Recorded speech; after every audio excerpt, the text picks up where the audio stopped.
우리는 흔히 유대교를 가르쳐 듣는 종교다라고 이야기를 합니다. 그들은 언제나 그들에게 말씀하시는 하나님의 음성을 듣는 자들이기 때문인데요. 성경을 처음 보면 처음부터 하나님은 말씀하시는 하나님으로 등장하죠. 그리고 온 천지는 다 그의 음성을 듣습니다. 유대인들에게 있어서 매우 중요하게 생각되는 성경절이 있는데 그것은 바로 신명기 6장 4절부터 있는 말씀입니다. 이 말씀은 여호와 하나님의 유일하심에 대한 어떤 신한 고백으로 시작이 되는데요. 그 첫 마디가 바로 이스라엘아 들으라 쉐마 이스라엘입니다. 그 내용은 이것입니다. 신명기 6장 4절 말씀을 보시겠습니다. 이스라엘아 들으라 우리 하나님 여호와는 오직 유일한 여호와시니. 이 말씀은 10계명 중에 첫째 계명을 긍정적으로 표현한 것입니다. 첫째 계명이 무엇이죠? 너는 나 외에 다른 신들을 내게 있게 말지니라 라는 것입니다. 오직 여호와 하나님만을 섬기라는 말씀을 부정적인 표현, 다시 말해서 다른 신을 내게 있게 말지니라 라는 표현으로 한 것이죠. 그런데 여기 신명기 6장 4절은 그것을 긍정적인 표현으로 바꿔서 여호와는 오직 유일한 여호와시다 라고 말하므로 이스라엘 백성들이 오직 여호와만을 섬겨야 할 것을 이야기하고 있습니다. 유대인들은 이것을 자신의 신앙의 본질로 삼아서 매일 아침 저녁으로 암송하고 손목과 또 이마에 달고 집 문에 붙여놓고 들어갈 때나 나갈 때나 그것을 만지며 그 말씀을 생각합니다.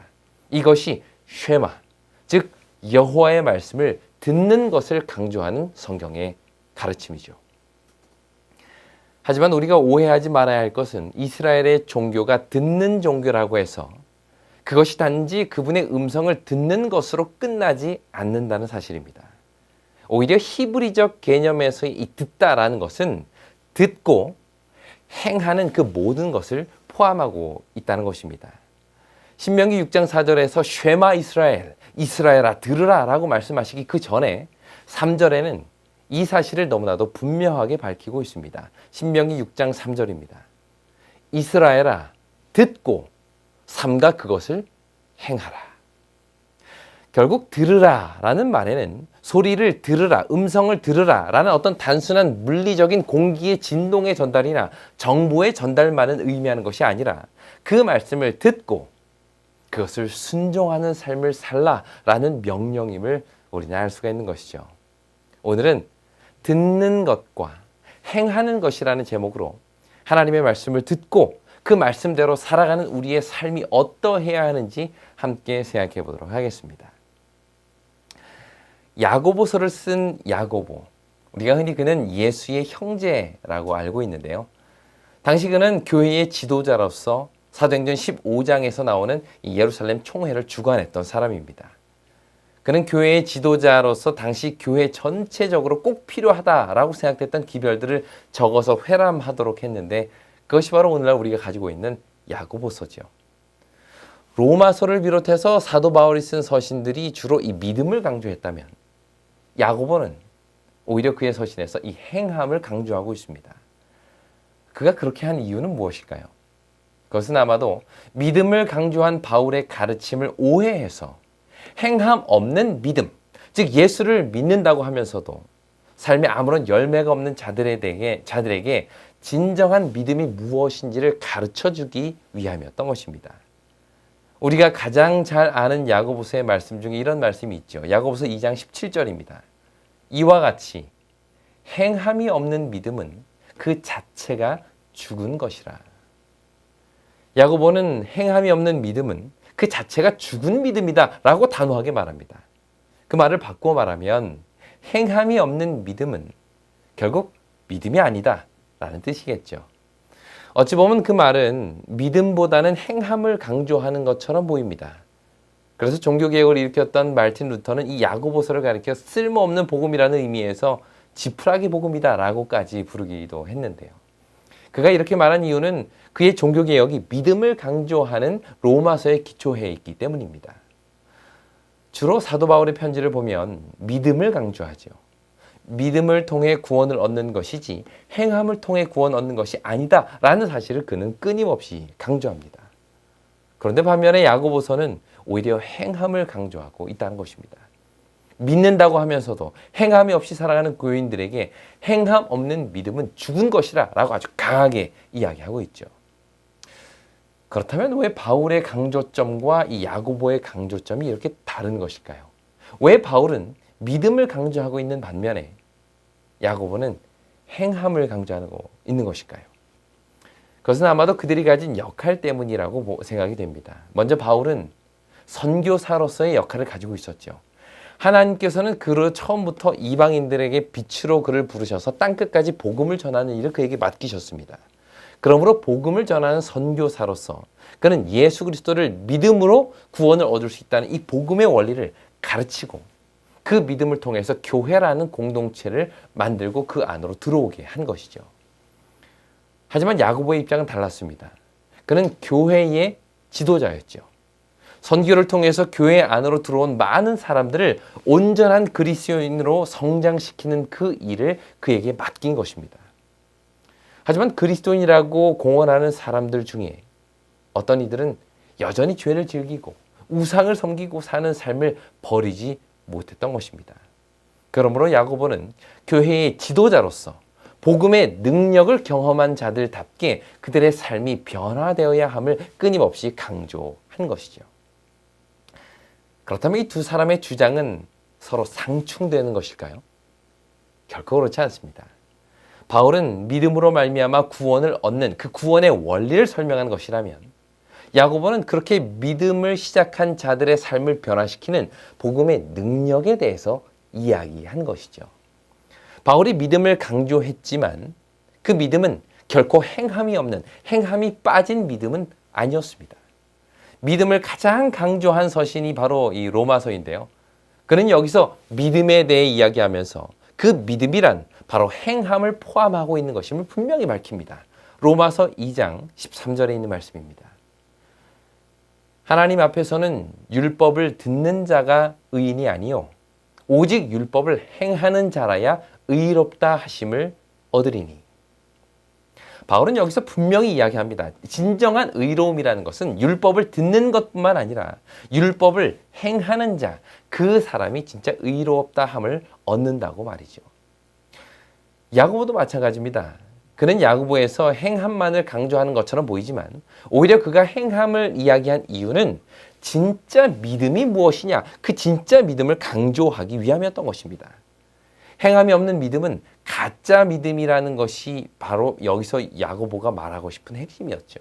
그런 의미에서 야고보는 참된 믿음이 무엇인지를 설명하기 위해 행함을 강조한 것입니다.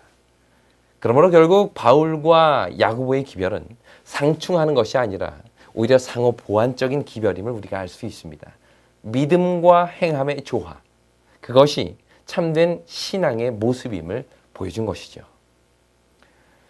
우리는 이것을 흔히 칭의와 성화라고 부릅니다. 믿음으로 의롭게 된 것을 칭의라고 하고 그러한 믿음을 통해서 삶이 변화된 것을 성화라고 부르죠. 이 두 가지는 결코 따로따로 존재할 수가 없습니다. 다시 말해서 믿음만 있고 성화된 삶이 없을 수 없다는 것이죠. 온전한 믿음은 반드시 삶의 변화를 동반하기 때문입니다. 야고보는 바로 이 지점을 이야기하는 것입니다. 결국 야고보는 교회의 지도자로서 행함이 없는 삶을 살면서도 여전히 자신이 온전한 그리스도인이다라고 자부하는 자들에게 행함이라는 열매를 이야기하므로 오히려 참된 믿음을 강조한 것입니다. 야고보서 1장 22절에는 이런 말씀이 있습니다. 너희는 말씀을 행하는 자가 되고 듣기만 하여 자신을 속이는 자가 되지 말라. 야고보는 여기서 행하는 것과 듣기만 하는 것을 구분하고 있습니다. 교회에서 말씀을 듣고 성경을 읽고 말씀을 배우면서도 그 말씀을 행하지 않는 것은 자기 자신을 속이는 것이다 라고 이야기한 것이죠. 자, 그렇다면 왜 이것이 자신을 속이는 것이 될까요? 말씀을 듣기만 하고 행하지 않는 것이 어떻게 자신을 속이는 것이 될까요? 보통 속인다라는 말은 내가 아닌 다른 사람에게 일부러 거짓을 말하는 것을 의미합니다. 그러니 누군가를 속일 때에는 속이는 사람은 무엇이 참이고 거짓인 것을 알고 있다는 뜻이죠. 그런데 여기서 야고보는 자신이 자신을 속인다라고 이야기를 합니다. 그렇다면 어떻게 내가 나 자신을 속여 거짓말을 할 수 있을까요? 우리는 이것을 착각이라고 부릅니다. 자기가 자신을 속이는 것, 그것이 바로 착각이죠. 말씀을 듣기만 하고 행하지 않는 자들은 착각에 빠진다는 것입니다. 그럼 어떤 착각을 이야기하는 것일까요? 나는 신앙을 잘 하고 있다는 착각. 나는 믿음이 좋다라고 생각하는 착각. 나 정도의 신앙에 열심히 있는 사람이면 온전한 신앙을 하고 있다는 착각. 이것이 바로 여기서 말하고 있는 착각입니다. 늘 말씀 집회를 따라다니면서 말씀을 듣고 성경을 읽고 또 말씀을 가르치고 설교하는 사람들은 자신의 신앙이 꽤 괜찮다는 착각에 빠지기 쉽습니다. 내가 가르치는 내용이 혹은 내가 설교하는 내용이 마치 자기 자신의 삶인 양 착각하게 된다는 것이죠. EBS 다큐멘터리 중에 인간의 두 얼굴이라는 한 프로가 만들어졌습니다. 거기에서 한 실험을 하게 되었는데요. 서로 처음 보는 20대 남녀 6명을 초청한 후에 그들을 한 사람씩 이렇게 작은 스튜디오 안에 데리고 갑니다. 그리고는 그 앞에 이 5명의 이성들의 사진을 걸어놓고 그 중에 가장 마음에 드는 사람이 누구냐라고 선택을 하게 했습니다. 먼저 24세, 24살의 여대생이 안으로 들어왔는데요. 그리고는 큼지막한 사진이, 이 남자 사진이 이렇게 5명의 남자 사진이 걸려져 있었습니다. 그 사진을 하나하나 살펴본 후에 자신의 마음에 가장 호감이 가는 사람을 선택을 했고 왜 그 남자를 선택했는지를 질문을 했습니다. 그러자 이제 그 여대생이 이야기하기를 왠지 그 얼굴을 보니까 자기도 모르게 호감도 가고 좀 성격도 좋을 것 같고 그냥 느낌이 매우 좋다라고 답변을 했습니다. 그러자 그것을 진행하는 사람이 그 여학생에게 그 사진에 가서 그 사진을 뒤로 돌려봐라 라고 이야기를 했어요. 그래서 거기에 가서 그 사진을 돌려봤더니 그 뒤에 누구의 사진이 있었을까요? 바로 자기 자신의 사진이 있었습니다. 결국 그녀가 고른 남자의 사진은 자기의 얼굴을 남성으로 합성해 놓은 사진. 다시 말해서 그녀는 자기 자신의 모습을 가장 매력적이다라고 생각을 했던 것이죠. 이 실험은 계속되었습니다. 다른 남녀들이 들어왔고 그들은 어김없이 자기의 얼굴을 합성한 이성의 사진을 골랐습니다. 이 실험은 무엇을 말해주는 것일까요? 이 다큐멘터리 나레이터가 이런 말을 합니다. 왜 우리는 자신의 얼굴을 가장 매력적이라고 생각할까요? 그것은 자신이 가장 사랑하는 사람, 그게 바로 자기 자신이기 때문입니다. 라고 말이죠. 사실 이러한 현상은 우리의 신앙에도 그대로 나타납니다. 물론 모든 사람이 다 그런 건 아니겠지만 상대적으로 볼 때 자신의 신앙이 다른 사람의 신앙보다 더 낫다고 생각하는 경향이 있습니다. 바꾸어 말하면 남이 바라보는 내 신앙과 내가 바라보는 내 신앙에 많은 차이가 있다는 것이죠.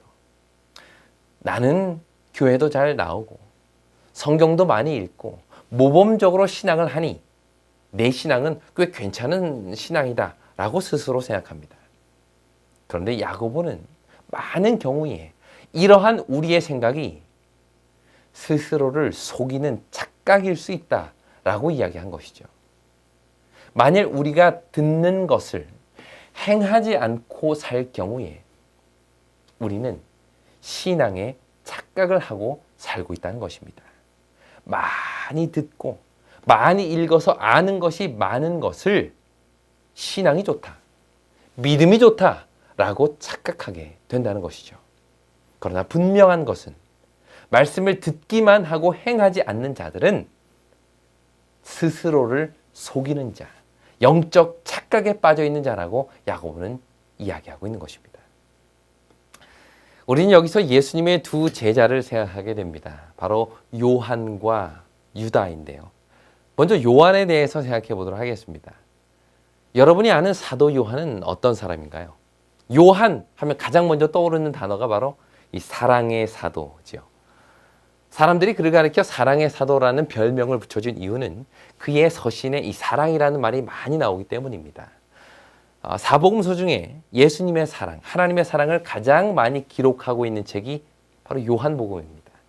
또 그가 쓴 요한 1, 2, 3서를 통해서 온통 사랑에 대한 이야기로 도배해 놓고 있습니다.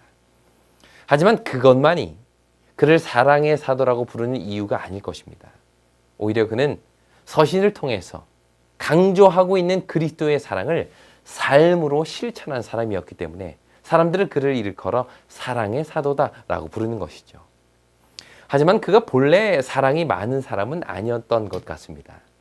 요한과 그의 형제는 우레의 아들들이다 라고 불릴 만큼 아주 성격이 강하고 불같았는데요.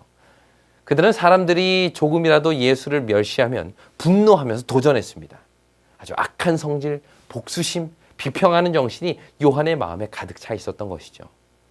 요한은 자존심이 세고 하나님 나라에서 첫째가 되고자 하는 야심이 있었습니다. 그랬던 그가 사랑의 사도로 변할 수 있었던 것이죠. 어떻게 그 일이 일어날 수 있었을까요? 요한은 날마다 자신의 난폭한 정신과 대조되는 예수의 온유하심과 관용하심을 보고 겸비와 인내의 교훈을 그는 들었습니다. 요한은 신령한 감화의 마음문을 열고 구주의 말씀을 듣는 자가 되었을 뿐만 아니라 그것을 행하는 자가 된 것이죠. 이것이 그가 우레의 아들에서 사랑의 사도로 바뀔 수 있었던 가장 강력한 힘이었던 것입니다. 불같은 성격과 자존심이 강했던 요한. 하지만 그는 예수님과 함께 지내면서 그분의 가르침을 들었습니다. 온유하심과 관용하심의 모본을 보고 그분의 교훈을 들었죠. 그리고 그렇게 들은 말씀이 자신의 삶을 통해 경험되어지기 위하여 노력했다는 것입니다. 다시 말해 그는 구주의 말씀을 듣는 자가 되었을 뿐만 아니라 그것을 행하는 자로 살았던 것입니다. 이것이 자신을 영적 착각에서 벗어나 예수의 참 제자로 자라게 만든 것입니다. 반면에 유다는 달랐습니다. 그도 역시 세상적 야심과 욕심이 가득했고 그것에 대한 예수님의 가르침을 들었습니다. 하지만 그는 듣기만 하고 말씀에 따라 행하기를 거절했죠. 유다는 다른 제자들과 똑같이 예수의 말씀을 들을 기회가 있었습니다. 똑같이 귀중한 교훈을 들었죠. 그러나 예수께서 요구하시는 진리의 실천은 그의 욕망과 목적과는 반대되었으므로 유다는 하늘의 지혜를 받기 위하여 자기 생각을 굴복하고 버리지 않았던 것입니다. 유다는 다른 제자들과 같이 자신의 죄된 성향을 드러내고 그것을 극복하는 일이 얼마나 중요한지 예수님의 가르침을 통해서 끊임없이 들어왔습니다. 그러나 거기까지였죠. 말씀을 듣는 데서 그치고 그 말씀에 순종하기를 거절한 것입니다. 여전히 그는 예수 곁에서 말씀을 듣고 배웠습니다. 하지만 듣기만 하고 행하기를 거절한 그는 스스로를 속인 것입니다. 그 결과 나름 가장 총명하고 명석한 제자라고 자신을 평가했던 유다. 결국 그는 예수님을 십자가에 못 박는 일까지 서슴지 않는 모습을 보이게 된 것입니다. 이것이 듣기만 하고 행하지 않는 자들이 스스로를 속인 결과인 것이죠. 유다와 요한, 그들의 출발점은 동일했습니다. 둘 다 야심이 있었고 자존심이 강했고 악한 본능과 복수심이 있는 자들이었죠. 그러나 그들의 결말은 전혀 달랐습니다. 그렇게 결론이 다를 수밖에 없었던 이유는 무엇을 들었느냐에 의해서 결정된 것이 아니라 들은 것을 삶을 통해서 행하였느냐에 의해 결정되었던 것입니다. 이처럼 오늘도 우리 모두가 동일한 하나님의 말씀을 듣고 이 앞에 서 있습니다. 같은 성경을 읽고 같은 설교를 듣지요. 그런데 중요한 것은 그렇게 읽고 들은 하나님의 말씀을 삶으로까지 연결하느냐 하는 것입니다. 야고보서의 표현을 빌리자면 말씀을 듣기만 하여 자기를 속이는 자가 되지 않고 그 들은 말씀을 행하는 사람이 되어야 한다는 것입니다. 마태복음 7장에 보면 예수께서 이 반석 위에 지은 집과 모래 위에 지은 집에 대해서 말씀하시는 내용이 나오는데요.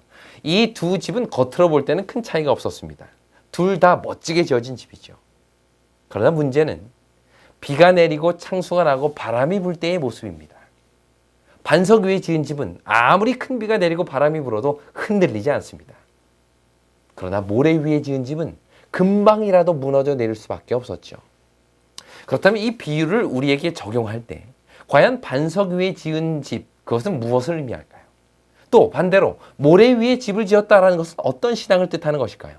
예수님께서는 이 둘의 차이를 이렇게 설명하십니다. 마태복음 7장 24절과 26절입니다. 그러므로 누구든지 나의 이 말을 듣고 행하는 자는 그 집을 반석 위에 지은 지혜로운 사람 같으니. 26절 나의 이 말을 듣고 행하지 아니하는 자는 그 집을 모래 위에 지은 어리석은 사람 같으니. 반석 위에 집을 지은 사람이든 모래 위에 집을 지은 사람이든 둘 다 예수님의 말씀을 들었습니다. 두 절 모두 나의 이 말을 듣고 라고 기록하고 있죠. 말씀을 듣는 것에는 차이가 없었습니다. 그러나 문제는 그 다음이죠. 반석 위에 집을 지은 사람은 말씀을 들을 뿐만 아니라 행하는 사람이요. 모래 위에 집을 지은 사람은 듣기만 하고 행하지 않은 사람이라고 예수님은 설명하십니다. 다시 말해 이 둘의 차이는 말씀을 얼마나 많이 들었느냐, 말씀을 얼마나 많이 알고 있느냐가 아니라 그 말씀을 들은 대로 살고 있느냐, 그 기별에 순종하고 있느냐 하는 것이었던 것입니다. 마지막 때의 운명은 바로 그 점에 의해서 갈리게 되는 것이죠. 하루는 교회 가기 위해서 준비하고 있다가 출발할 시간이 다 됐는데 저희 둘째 아이가 늑장을 막 부리고 있었습니다. 그래서 빨리 와서 옷을 입으라고 해도 아이가 말을 못 들은 척 했어요. 분명히 들었을 텐데 못 들은 척 그냥 가만히 자기 하고 싶은 일을 하고 있는 겁니다. 그래서 엄마가 화난 목소리로 이렇게 외쳤습니다. 얘야, 너 엄마가 옷 입으라고 몇 번 이야기했니? 목소리가 심상치 않은 것을 느낀 이 둘째 아이는 그새 이제 일어나서 방으로 들어온 다음에 이렇게 엄마에게 대답을 합니다. 3번이요. 엄마가 몇 번 이야기했냐? 라고 묻는 것을, 그 횟수를 묻는 것이 아니라 그 말씀을 듣고도 순종하지 않는 것을 꾸짖는 것인데, 하지만 이 철없는 아이는 자신이 몇 번 들었는지, 엄마가 몇 번 들었는지를 묻는 것으로 생각하고는 3번 들었어요 라고 대답을 하며 그 횟수를 세고 있었던 것입니다. 우리도 어쩌면 하나님께 이런 반응을 하고 있지는 않습니까? 하나님께서 우리에게 물으시는 것은 성경을 몇 번 읽었느냐, 설교를 몇 번 들었느냐, 일주일에 교회 몇 번 나왔느냐, 너가 이 내용을 알고 있느냐를 묻는 것이 아닙니다. 오히려 하나님께서 우리에게 묻고자 하는 것은 우리가 아는 진리, 성경을 통해서 말씀하시는 그 음성에 얼마나 순종하며 살고 있었느냐 하는 것이겠죠. 그런데 혹시 우리는 철없는 아이처럼 몇 번이라는 그 횟수만 중요시하며 스스로를 괜찮은 그리스도인, 그래도 훌륭한 사람이라고 스스로를 속이고 있지는 않은지 우리는 자신에게 물어보아야 할 것입니다. 하나님께서는 오늘 우리 모두에게 이렇게 말씀하십니다. 너희는 말씀을 행하는 자가 되고 듣기만 하여 자신을 속이는 자가 되지 말라. 이 말씀대로 들은 말씀을 행하는 데까지 이어갈 수 있는 참된 그리스도인이 다 되기를 바라면서 오늘 말씀을 마치겠습니다. 진리횃불 웹사이트에는 이 시대를 위한 하나님의 말씀이 준비되어 있습니다. 다음과 같은 성경 연구 자료를 통해서 하나님을 더 깊이 만나게 되길 간절히 바랍니다.